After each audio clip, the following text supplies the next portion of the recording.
ছাত্রদলের হামলায় সেটার ভিডিও আছে। আমাদের প্রত্যেকটা কমিটি কেন্দ্র থেকে শুরু করে উপশাখা পর্যন্ত আমাদের প্রত্যেকটা কমিটি প্রকাশিত। করিম শাকিল, গুপ্তের সংজ্ঞাটা আপনাদের কাছে কেমন? গুপ্ত শব্দ নিয়ে শিবিরের কোনো অস্বস্তি রয়েছে কি? জি, ধন্যবাদ আপনাকে। নিউজ 24 এর যে সমস্ত দর্শকরা দেখছেন সবাইকে সালাম জানাচ্ছি। আসসালামু আলাইকুম। আমি শুরুতেই বাসেদ ভাই যেটা বললেন যে গুপ্ত বলতে ওনারা শিবিরকেই বোঝান। আমি ঠিক এই জায়গাটাতে একটু প্রশ্ন করতে চাই যে ছাত্রলীগ যেভাবে শিবির ট্যাগ দিয়ে, শিবির সন্দেহ ট্যাগ দিয়ে মানুষকে মারতো, ছাত্রদেরকে মারতো, এই গুপ্ত ট্যাগের মাধ্যমে আপনি যাকে তাকে শিবির বানায় তাকে মারাটাকে লিগালাইজ করতেছেন কিনা? এটা খুবই গুরুত্বপূর্ণ প্রশ্ন। যে হ্যাঁ, আপনি অবশ্যই অ্যান্সার দিবেন। আপনি অবশ্যই অ্যান্সার দিবেন। সিটি কলেজের যে ঘটনা, ওনারা গুপ্ত লিখেছেন, ওকে ফাইন। সিটি কলেজের আমাদের যিনি সভাপতি, উনি ওই গুপ্ত লেখার সাথে হাসি মুখে ছবি তুলে ফেসবুকে দিয়েছেন, এখনো আছে। ওনারা ডাকসু ভবনে যে গুপ্ত লিখেছেন, ডাকসু নেতৃবৃন্দ সেখানে যে মজা করে সবাই একসাথে ছবি তুলে এটা সেলিব্রেট করেছে।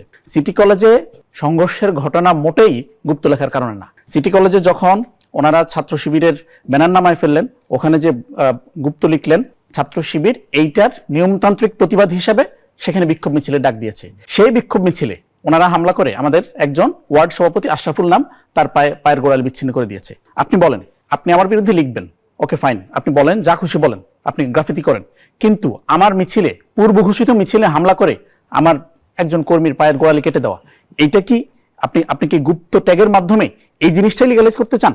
সিটি কলেজের হামলার পর সংঘর্ষের ব্যাপারে তোমরা দেখছি যে দুপক্ষই পাল্টাপাল্টি অভিযোগ করছে। শিবিরের একজনের পায়ের গোড়ালি কাটা গেছে, এটা সত্যি কিনা? সে এখনো আছে ঢাকায়, আমরা তাকে চট্টগ্রাম থেকে ঢাকায় নিয়ে আসছি এবং আমরা তার বিস্তারিত পরিচয়, সবাই জানে যে এই ছেলেটা শিবিরের, আশরাফুল নামে যার পায়ের গোড়ালি কেটে গিয়েছে সেই ছেলেটা শিবিরের, এবং ছাত্রদলের হামলায় সেটার ভিডিও আছে, যে পায়ের হামলার পর ছেলেটা হাঁটতে পারছে না, এই ভিডিওটা আছে। সেকেন্ড হইলো, আপনি সেইটার প্রতিবাদে আমরা কেন্দ্র থেকে সারা দেশে বিক্ষোভ মিছিল কর্মসূচির ঘোষণা দেই। সেই কর্মসূচির অংশ হিসাবে পাবনার ঈশ্বরদীতে ছাত্র শিবির একটা বিক্ষোভ মিছিল বের করে বিকাল 3টা, 3:30 এই টাইমে। ছাত্র শিবিরের পূর্ব নির্ধারিত কর্মসূচি, সেখানে ছাত্রদল যে কেন ককটেল ফাটাবে? ছাত্র শিবিরের পূর্ব নির্ধারিত কর্মসূচিতে ছাত্রদল যে কেন ইট পাটকেল মেরে ছাত্র শিবিরের ওখানে যে হামলা করবে? আপনি আমার কর্মীর পায়ের গোড়ালির রক কেটে দিবেন, আপনি আমার মিছিলে হামলা করবেন, এরপরও আপনি বারবার শুধু গুপ্ত গুপ্ত শব্দ জপতে থাকবেন, এবং এইটার মাধ্যমে আপনি ক্যাম্পাসে আপনার এরপর কি দেখলেন? ঢাকা ইউনিভার্সিটিতে শাহবাগ থানায় আব্দুল আল মাহমুদের নামে একটা ফেক ফটো কার্ড ছড়ানো হলো। এটা ফেক প্রমাণ হওয়ারও 2 ঘন্টা পরে শাহবাগ থানায় ছাত্রদলের ঢাকা বিশ্ববিদ্যালয়ের সভাপতির নেতৃত্বে হামলা করা হলো। এই ব্যাপারগুলো সামগ্রিকভাবে একটা ঘটনায় কি ছাত্র শিবিরের জনশক্তিরা আগবাড়ে হামলা করতে গেছে? একটা ঘটনায় কি ছাত্র শিবির ছাত্র দলের কোনো কর্মসূচিতে যে হামলা করছে? যেটা ছাত্র শিবিরের কর্মসূচি, সেখানে তো ছাত্র শিবির থাকবে, সেখানে ছাত্রদল যে ঝামেলা করবে কেন? সো আমার মনে হয় এই গুপ্ত ট্যাগিংটা, এইটা আমাদেরকে গুপ্ত কি শুধুই ট্যাগিং কিংবা শুধুই তকমা, নাকি এর বাস্তবতাও রয়েছে? এটা কোনো মানে ওনারা যে গুপ্ত বলতে শিবিরকে বোঝায়। আমাদের প্রত্যেকটা কমিটি কেন্দ্র থেকে শুরু করে উপশাখা পর্যন্ত আমাদের প্রত্যেকটা কমিটি প্রকাশিত।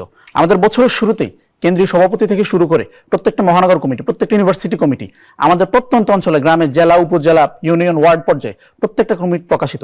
ঢাকা ইউনিভার্সিটিতে গত পরশুদিন শিবির বিশাল মিছিল করেছে। তারও আগে যেই দিন শাহবাগ থানায় হামলা করেছে, সেই দিন সাদেক কামের নেতৃত্বে বিশাল মিছিল হয়েছে।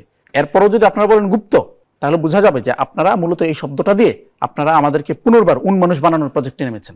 এই উন্মানুষ বানানোর প্রজেক্ট, এইটা 5ই আগস্ট বাংলাদেশ থেকে বিদায় নিয়েছে।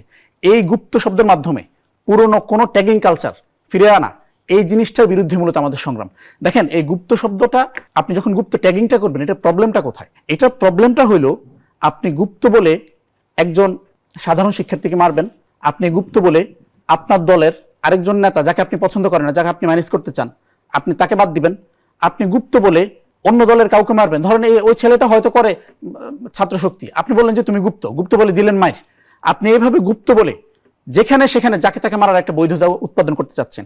এই যে যাকে তাকে যখন তখন মারার সম্মতি উৎপাদন করা গুপ্ত শব্দের মাধ্যমে, এই জায়গাতে প্রবলেমেটিক। গুপ্ত শব্দ আমাদেরকে, আপনারা গুপ্ত বলেন, 1000বার গালি দেন, কিন্তু গুপ্ত বলে কাউকে মারা, আমরা এইটা সহ্য করবো না। আপনি গুপ্ত বলেন, মিছিল করেন, আপনি ব্যানার টানান, আপনি গ্রাফিতি করেন, মোস্ট ওয়েলকাম, আপনারা করেন, আমরা যে ছবি তুলবো, কিন্তু আপনি এই গুপ্ত বলে কাউকে আঘাত করতে পারবেন না। এটাই হচ্ছে আমাদের।